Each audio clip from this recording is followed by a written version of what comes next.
Саламатсыз ба, оқушы? Бүгінгі сабақ тақырыбы жеңіл атлетика, арнайы дене жаттығулары. Оның ішінде кермеге тартылу, жатқан қалыптан қолды бүгіп жазып, дене көтеру, ішке күш түсіретін жаттығулар.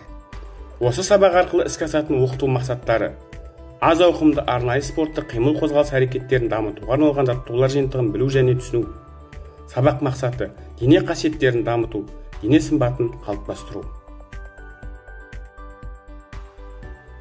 Белтемірге тартылудың басты ережелері. Шынықсаң шымыр боласың демекші, сымбатты денені барлығымызда қалаймыз.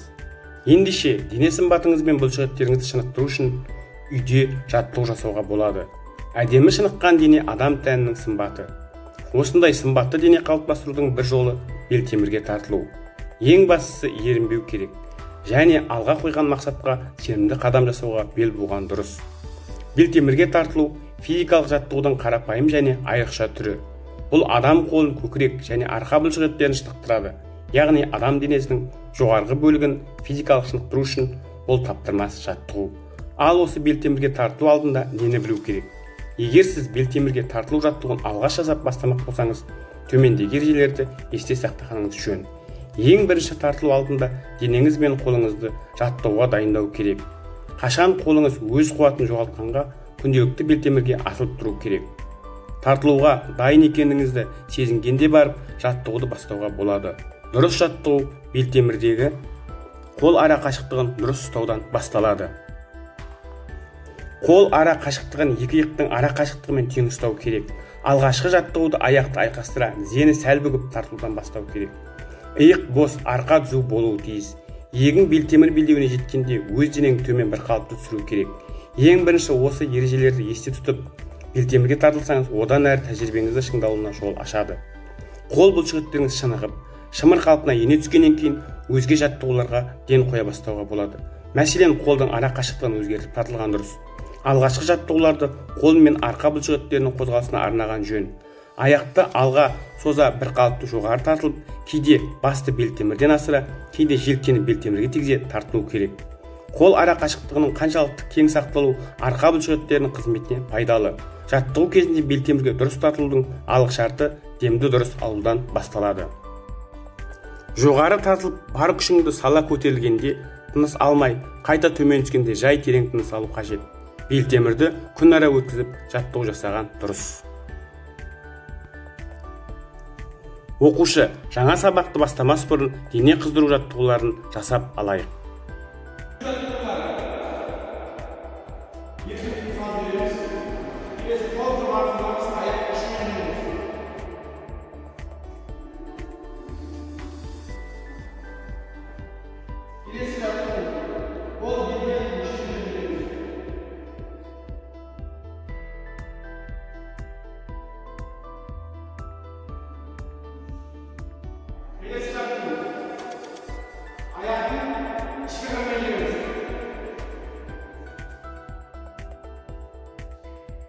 Bunun parmağı ayaktan aynağa doğru çıkıyor. Diğer işine koyuyoruz. Birisi yapalım, kol birliğe ayaklı sakatını bekliyoruz. Yine üstüne geçtik.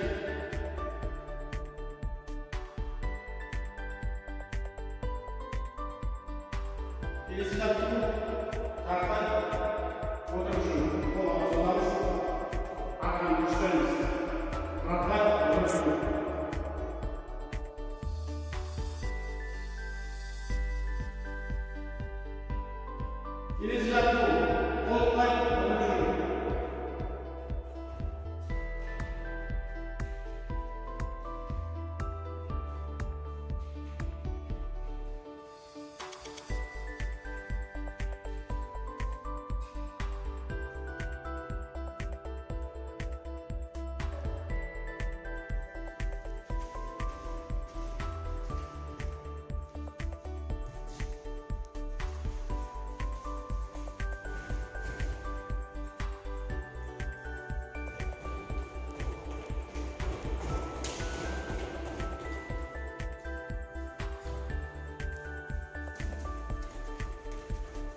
Кермеге тартылу, шалқадан жатып денені көтеріп түсіру ережелері. Белтемірдегі жаттығулар жасау үшін алдын ала оқушы денесін қыздырып, жалпы дамыту жаттығуын жасау қажет. Белтемірге екі алақанды жазып, асылып тұрып тартынамыз. Бірден жылдам тартынбастан жай бастау керек. Тартынып болғаннан кейін секірмей жай түсу қажет. Екі қол иық көлемінде ашылып, алға қарай, кеудеге қарай тартамыз. Белтемірдегі жаттығулар жасаудың маңыздылығы адамның қол бұлшықеттерінің күшті болуына, омыртқаның дұрыс қалыптасуына, адам бойының өсуіне, дене бітуінің жақсы қалыптасуына пайдасы зор. Екінші, спорттық кілемшеге жапып, екі қолды желкеге қойып, аяқты созып, өзіне ыңғайлы болу үшін тізені бүгіп жасаса да болады. Шалқадан жатып денені көтеру үшін адамның тыныс алуы бір қалыпты жағдайда болуы тиіс, және өзіне ыңғайлы спорттық киімі болуы керек. Шалқадан жатып кеудені көтерудің адамның дене болмысынан дұрыс қалыптасуына көп пайдасы бар. Бұл жаттығуды үнемі жасау арқылы адам бұлшықеттері бір қалыпты тұрады.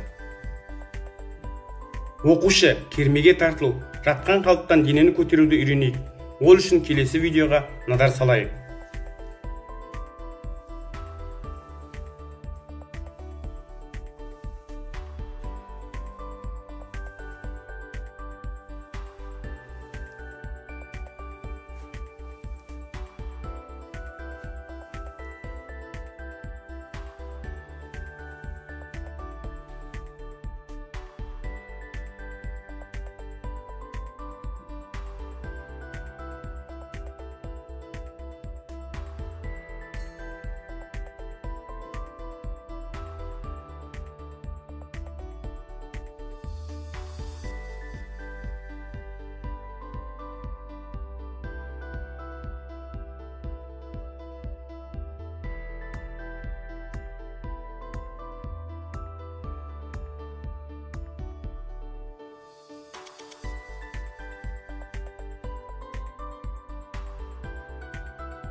Оқушы, сіздерге тапсырма, кермеге тартылу, жатқан қалыптан дене көтеру туралы түсінгендеріңізді төмендегі бағдаршам кестесіне жазып, менің электрондық поштама немесе WhatsApp мобильді қосымшасы арқылы жібере аласыздар. Келесі кездескенше сау болыңыздар. Назарларыңызға рахмет.